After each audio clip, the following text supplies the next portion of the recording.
然后还有一个我很喜欢的是晚上才会出现，那边白天菜市场哦，然后晚上才会出现的是那个叫小辣椒卤味。啊，这个小辣椒卤味全台湾一大堆，对不对？要不然讲做辣椒、小辣椒卤味，哦，大辣椒卤味一大堆，哦，哎，都叫这个名字。可是那边就有一摊叫小辣椒卤味，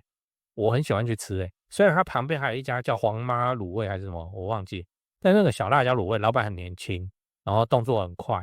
那个口味我吃的习惯了。虽然那个卤味的辣都不会很辣，只是它就会进一些有的没的珍稀食材，真的哦。我在台北也没吃过啊，我在高雄其他的卤味我也看不到的哦，一些很神奇的东西，可能老板就是觉得说，只要能吃我都来卤卤看好了，然后我就有去买哦，真的是很不错哦。那珍稀卤味那些奇怪的猪的部位，老实说那个叫什么我也讲不出来，但是就会有嘛。你要吃一些有的没的奇怪的东西都好吃啊，我真的不知道它是什么部位哦，那我就去那边买那个小辣椒卤味来吃，分量也不错，然后也蛮便宜的。就这样，南华商圈现在对我而言就是这两间店。高雄在地人闲聊70年爱玉冰收摊，南华商圈从日治蛋黄区到没落的三大关键全解析，就是高雄的热闹商圈反转的故事啊。这是考古一下。先说结论哦，南华商圈是因为第一消费形态改变，第二新兴区人口外移，第三美丽岛捷运站的新建，这三个原因，那就变成打击到南华商圈。嗨，我是买房阿元，订阅买房阿元，我先祝你老了有房也有钱。我们上一支影片聊了哦，川普搞了一个黄金办公室，如果你还没看过的话，可以看一下。那今天我来跟你讨论高雄南华商圈为何会没落。南华商圈你是不是听起来比较陌生哦？其实你都路过，你不知道而已。那我们先来看一个新闻，标题我念一下：走过一甲子，高雄南华市场纯正爱玉冰收摊，网哭，有网友哭了哦，儿时回忆没了哦。那内容是这样，就是南华市场里的纯正爱玉冰，你有印象吗？长这样，它在南华市场已经卖了60-70年哦，就是你阿公也吃过的等级。那在今年9月的时候收摊了，蛮可惜的哦。然后你看它的价格，平易近人啊，小碗20，大碗25，我靠，这个台北怎么会有这种价格？那连这种超级老牌的摊贩都要收掉了，代表这个地方真的是没落了。对，你猜对了，我们今天要来讲就是南华商圈为什么会没落。那先讲一下这个商圈在哪边哦，地点就在新兴区中正三路与南华路的交叉口，很靠近圆环，然后旁边是美丽老站。晚上的时候会变成南华夜市，你有去过吗？有去过的欢迎底下留言。如果你是去那个比较，因为那边离一些风化场所也比较近，你去那个留言你就不用讲了哦，就这样。那欢迎跟我说那边有什么好吃的，我也找机会再把它吃一吃。然后来补充一下南华商圈的背景资料。首先是在地人通常称它是什么大港埔，因为我小时候在台北出生长大，我来高雄也没什么人在讲这个什么大港埔的。那这是因为在日治时代的时候，我们不要讲日剧啊，不好听哦。日治时代的时候，南华商圈的前身叫做大港埔精华区对你没听错，它是日治时代的蛋黄区，所以当地人才会叫它大港埔嘛。然后大概是1950到1980年代之间是它最繁华的时候，就差不多大稻埕那时候吧。台北对应的话就大稻埕。那这时候名称又变了会被叫做新兴市场新兴区的新兴市场，或是叫新兴起亚这菜市场。那像我们刚才讲的爱玉店，就差不多是这个时期开的，它有一大堆吃的喝的。那比较特殊的时候是那个时候的南华商圈又被称为什么女人街女人街不是什么戏衣街那因为当时的商家发现女人钱很好赚，所以就在距离这边卖大量的女士服饰、项链、首饰、衣服等等然后连那个满名挽脸这个也出现了。以现代的话，应该就会变成做 SPA、做美甲之类的吧。就如果你是女生走进去南华商圈，那绝对会把钱包榨干才走得出来这样。当然啦，那个全盛时期南华商圈去里面消费的少女，现在都应该都当阿嬷，甚至当阿周了，就这样。直到1980年代以后，才开始慢慢因为南华夜市的出现，然后大家开始越来越习惯把这边叫做南华商圈。好，那这边有个有趣的地方是什么？有趣的地方是南华商圈的最繁华时代是1980年之前，然后1980到1990的时候是旧崛江商圈崛起的时间。也就是说，旧崛江的崛起很大一部分是因为人潮就从南华就转移过去了，就去那个新的商场去那边逛，这个也很合理，因为旧崛江是那个大同百货附近的商圈嘛，那南华商圈在当时其实它就是一个市场而已，菜市场这样，所以对于消费者来说，有百货当然是去逛百货啊，人潮就自然而然的转移过去。它崛江商圈的兴衰我之前有拍过一支影片，还没看过的话可以看一下。再来，我们来讲说南华商圈没落的原因那南华商圈为什么会没落？主因就是以下几个：第一，消费形态的改变。先不用扯到电商因为那个它在逐渐没落的时候，电商还不算很兴起。消费形态改变，就是像我刚才提到的大同百货这种东西的出现，就是对南华商圈的严重打击。因为百货的特点是什么？宽敞的空间、多样化的商品，而且那时候是以舶来品的，以现在的角度来说，应该叫做日本、美国代购这样。那舶来品跟充足的停车位，这都很吸引消费者。还有最重要的是，百货有怎样？有冷气。不然我问你，你现在跟你老婆去逛街，你是要选有宽敞的空间、明亮的落地窗、干净的厕所、冷气超级强的百货，还是就狭窄的街道跟老旧的店面，然后超级闷热，还会看到那个巨大的老鼠在冲来冲去，你会选哪个？你老婆会选哪个？一定是选 A 的啊。所以消费人口跑到百货公司了。那第二个，人口不断的外移就新兴区的人口也在外移啊，年轻人都往北高雄去找工作，那年轻人跑出去，自然也就意味着对当地消费力会造成严重的打击，甚至到后段一点就出现了北漂没办法，高雄家乡自己的家乡，但是还是要到台北赚钱，这样就跑出去了。而且你不要忘了大同百货已经出现了。然后这些年轻人他们休假的时候会去逛菜市场，还是要去逛百货？当然是百货嘛。好，来第三个美丽岛捷运站的新建这个高雄市政府就责无旁贷咯。在2002年到2008年这段期间，高雄市政府正在盖美丽岛捷运站。然后你看这张地图，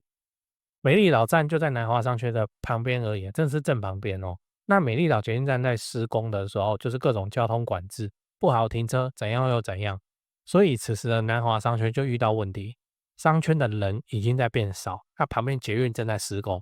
又不好停车就变成人潮，就越变越少。然后为什么我会说高雄市政府要负一点责任？就是说你盖捷运这件事情，当然大家都觉得这是好事，我也觉得这是好事。就算是在地商家也是怎么想，也就是说那就几年不方便可是可以换来未来20-30年的繁荣嘛，还是能接受。好，问题来了，美丽岛捷运站盖好的时候，也做了人行空间扩张工程，就是人行道加宽，然后道路铺红砖这样，但是同时取消了路边停车格，所以就怎样？就开车的消费者还是很不好前往去逛，你那没办法开车啦，真的。骑摩托车钻进去还可以。以前住南高雄的时候，我常常跑进去里面那个买宵夜这个我八卦的时候再好好讲。所以怎样，开车的消费者就不见了。那你说我美丽岛捷运站，大家可以搭捷运过去啊。好，你看这张图，来问你要去南华商圈，应该往哪边走？给你3秒钟自己去找。真的，你找看，你找不找得出来？来，我帮你框起来如果你要去南华商圈的话，要走的是5号出口，然后出去还要拐个弯才到。也就是说，当初捷运在盖的时候，没有特别针对南华商圈去做调整，来安排它的比较好的动线，然后来让以后的南华商圈人变多。就是没有捷运我就改我的，影响到你就影响到你我也没有在帮你说日后带来更多的客流量，并没有。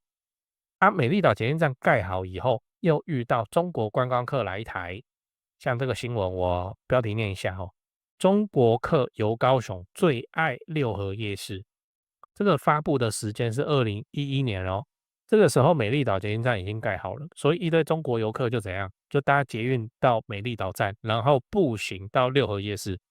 这件事情也是一个对南华商圈的一个沉重打击。为什么？因为在地人通常去南华商圈，但是他一想到美丽岛捷运站这边会有海量的陆客来搭捷运，他就不想来了。当然也不会透过搭捷运来抵达南华商圈。所以当时的南华商圈就变成说，你骑车、开车过去你都不方便，那搭捷运过去是可以，可是啊，会被那个六合夜市的人潮塞爆，而且对高雄人来说哦，搭捷运很贵，你知道吗？台北叫做没有啊，捷运就这样，有什么问题吗？可是对高雄来说，短距离的通勤25块、35块，还要来回嘛，就50-60块了。啊，50-60块我加油加在机车里，你看我可以往返几百次，所以捷运哦，对高雄人来说是个很贵的东西了。那当然，这个交通的习惯也逐渐正在改变中，只是我们现在讲陆客来台时期嘛，那个时候连我都不要搭捷运，因为学生时期贵嘛，搭什么捷运，就这样。最后你要知道，南华商圈有机会复苏吗？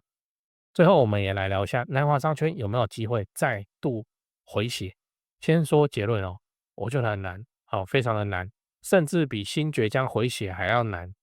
因为高雄市政府目前发展的方向北高雄，对南高雄的照顾会比较少。其实这边也不叫南高雄，南高雄的话一讲会讲到新湾区，这边的话，我个人认为应该是连火车站一起看，就这样啊。高雄火车站盖太久了啊，那长明商圈什么的，就以前的高雄火车站附近的商圈，现在都挂了哦，就这样。你说高雄市政府这样有没有在做事？也是有哦，例如说搞了一个叫天幕光影秀，长这样。你看到照片上面紫色这一条奇怪的东西，这个就是哦，然后会依照不同的时间去做变化颜色。好，那你说有多少人会特别花时间来看这一条奇怪的天幕啊？你有来看过吗？我都说我没印象了哦。那再来是举办一些走读的课程，像这样。我当然不是要否认当地商圈所做的重新复苏的努力，只是说这个策略能带来的人潮极其有限。例如说我们刚才讲的走读，假设我一次找100个人过来，那个活动就爆掉了。它就不是那种很大型的活动，你知道？那我乱讲哦，如果要做，应该怎么做可能会比较有效？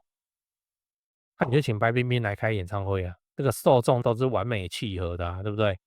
然后就说他要来逛南华商圈，这个人就跟他一起来逛啊，然后白天逛一次，晚上逛一次啊，就这样。因为白天晚上那个摊位不一样。我讲白冰冰不是乱讲哦，首先是他是经历过秀场时代，就符合那个南华商圈的怀旧的这种调性。再来是他2019的时候有担任过高雄的观光大使，还去拍过一支来去高雄的 MV 哦，所以你找他来宣传还比较有机会。我跟你讲。至少白冰冰如果真的来南华商圈办演唱会，塞爆整个南华商圈，会有新闻的画面啊，跟效应啊，各家新闻都会来采访啊。那这样的宣传真的是比办那种也没什么人知道的活动还要有效很多。好，那讲的差不多了我们整理一下，我们今天讲的高雄南华商圈没落的原因，以及过去它的繁荣历史，像是纯正的爱玉冰经营了60-70年的老店也是收摊，象征的这个商圈逐渐凋敝。我也为你分析了3个主要原因：第一，消费形态改变，百货公司这种商场形态的出现，吸引走了大量的人潮；第二，新兴区人口外移，导致当地消费力下降；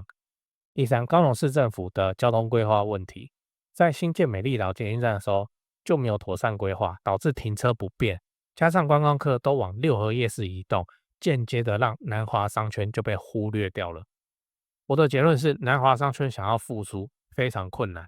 目前采取的策略，例如天幕光影秀或者小型走读活动，能带来的人潮都非常有限。如果真的要有效果的话，可能必须采用更大型的活动，例如邀请白冰冰来办演唱会，透过媒体曝光，才能真正的让商圈重新热闹起来。最后，我想问你，你觉得南华商圈美食哪项最顶？A. 阿兰古早味60年蛙桂猪血汤 B. 阿嬷盐水意面 C. 博弈师烧肉饭总店。对讲个题外话，就是现在的房地产市场很冷清啊，那让你感到害怕，不太敢继续自产。我的看法是这样先说结论，现在是对高雄市低总价的中古屋而言，教科书级别的巴菲特，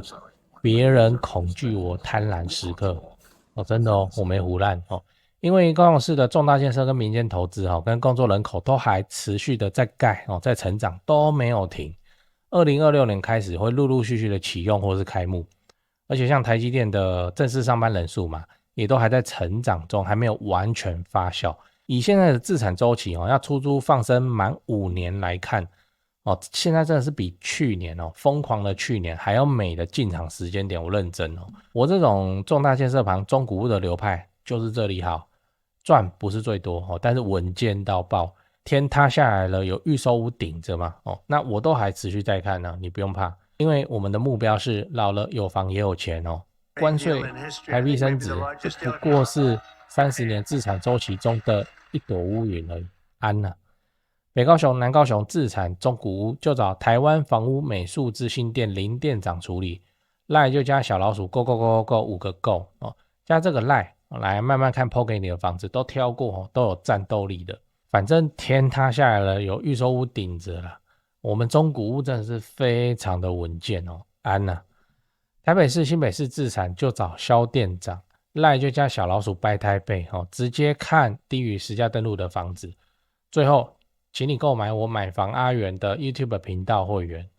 我会挑出能够拉抬房价的重大建设我的高雄自产作业就直接给你抄，1个月250块钱，自产高雄之前上个保险非常的便宜。你有购买会员的话，就我回答问题会详细也认真很多那通常会用到录音去好好讲，这样没有买的会员我就简答。老了有房也有钱，这个目标才是我们的追求。现在就点开资讯栏加入会员，直接开始抄作业。我是买房阿元，加入会员，祝你老了有房也有钱。讲八卦讲八卦。南华商圈我自己会去吃的有那个聪明鸭肉饭就很聪明的聪明鸭肉饭。聪明鸭肉饭有一个好，就是它下午没有休息。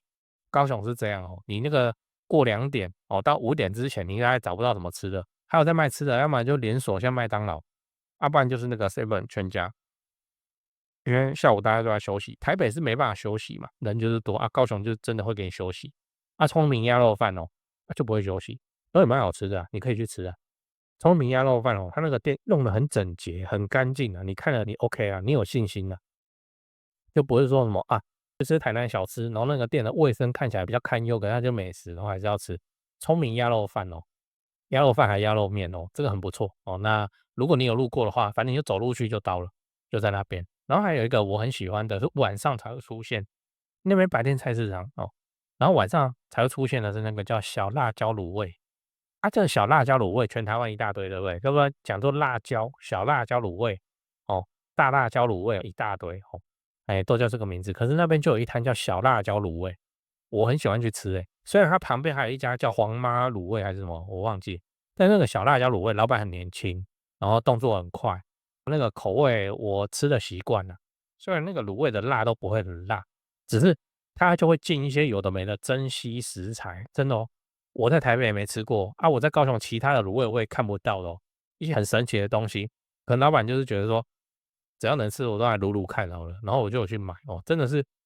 很不错那珍稀卤味那些奇怪的猪的部位，老实说那个叫什么我也讲不出来，但是就会有嘛。你要吃一些有的没的奇怪的东西都好吃我真的不知道它是什么部位那我就去那边买那个小辣椒卤味来吃，分量也不错，然后也蛮便宜的。就这样，南华商圈现在对我而言就是这2间店然后讲一下那个美丽岛捷运站嘛然后中正3路嘛，那边的邮局很大间嘛那邮局很好，好在哪里？好在它到晚上9点。我们一般邮局要寄东西寄信或是什么会紧张嘛，就是哎呀那个邮局又要关了，没有那个不知道为什么要开到7点还是9点我忘记了，反正晚上我有几次赶着要寄合约，我有去那里寄就很不错。然后都晚上去了对不对？当然就是跑去旁边的小辣椒卤味就买一买它那个没有内用就是外带买回家吃。反正我那边的行程大概就是长这样。美丽岛捷运站我再讲一个八卦这个真的很八卦就是美丽岛捷运站它有4座东西嘛，然后晚上会打灯，外面还有喷水池。OK 好，它当初设计是怎么样？因为我一直在关注重大建设，虽然我那时候是做学生不过我就有在看，就是那个美丽岛捷运站它有一个很屌的东西，很屌的设计是，你下次路过你仔细去看，它那4座出入口那个玻璃帷幕的设计上，它会打雷射，这有留雷射的机器的位置的。然后它的设计是这4个地方都打一个雷射斜斜的往上打，然后刚好这4束雷射会在空中交汇成一个超亮的光点很帅啊，就是帅哦，就这样。后来又说什么扰民，然后光害有没的，然后又不开，白白浪费市政府的钱啊，反正就是这样。我是希望他开的，尤其大家现在高雄演唱会活动那么多，你就开嘛。像这次那个 BLACKPINK 要来高雄做演唱会，还弄了一个叫什么？哇，真的很漂亮哦！就是只要公共建设能开灯的地方，全部都要开成粉红色，包含这个美丽岛站，包含旅运中心，包含亚洲新湾区的那个什么海鹰中心，大港桥，反正能开灯的，通通都把它开成粉红色，包含到高雄火车站一出来，那个鹅卵石不是白色吗？全部都打粉红色的光，就是 BLACKPINK 的预热就对了。好潮啊！高雄真的好潮啊！美丽岛曾经那么潮。那这附近的房地产的表现，我直接说了老屋太多，新房没有什么土地可以盖所以说它新案的推出非常的慢，非常非常的慢。那就看你啊，你要来这边自产，你就收租为主吧，这样的房子都很好租。你最近在找室内装潢公司吗？我查到一个有趣的资料讲给你听，就是说民众啊在找室内设计公司最讨厌遇到的几个状况。来，第一个，设计师承包商收款后跑路，对吧？这确实很糟糕，因为这等于是装潢蟑螂，这就要打诉讼，可是房子还是拆在那边很讨厌这样。不过我知道有一家不会这样，因为他几千万的门市，在家装潢都是老板自己买自己装的有那个财务的实力。那现场也有直接可以挑瓷砖、挑板材的地方大门市找得到人，跑不掉。那真的做爆了的话，也兜得了底都还赔得起。第二点是施工不良，日后漏水我都施工了还漏水，这样这也确实很麻烦，因为都住进去了嘛。那到时候为了要修漏水，可能还影响到邻居搞得家里又要变工地。不过我知道有一家不会这样至少豪宅案子也是敢委托他们去做。那第三点是恶意追加费用，预算严重超支，这个也是很糟糕，就是通常是发生在那种跑单帮的设计师就他是先低价报价，然后把案子接进来，然后后面再一直加一直加一直加，反正我都拆下去了，那你不加也不行，就会感觉像被绑架一样。这个我观众也反映过非常多这种情况。不过我知道有一家不会这样，因为他们就做10几年了那这个案例上跟那个施工上跟他的售后去看他的 Google 评论评价就知道了。你刚刚看到的画面全部都是他们家以前施工做过的案例照片，接下来我都放完工后的照片给你看。先说结论台北市、新北市地区的朋友，反正就是泸州，他们店在泸州，泸州开车30-40分钟之内可以到的地区，那家里要装修或者自产的要装修，就找这一家室内装修公司先问问看。汉一室内装修，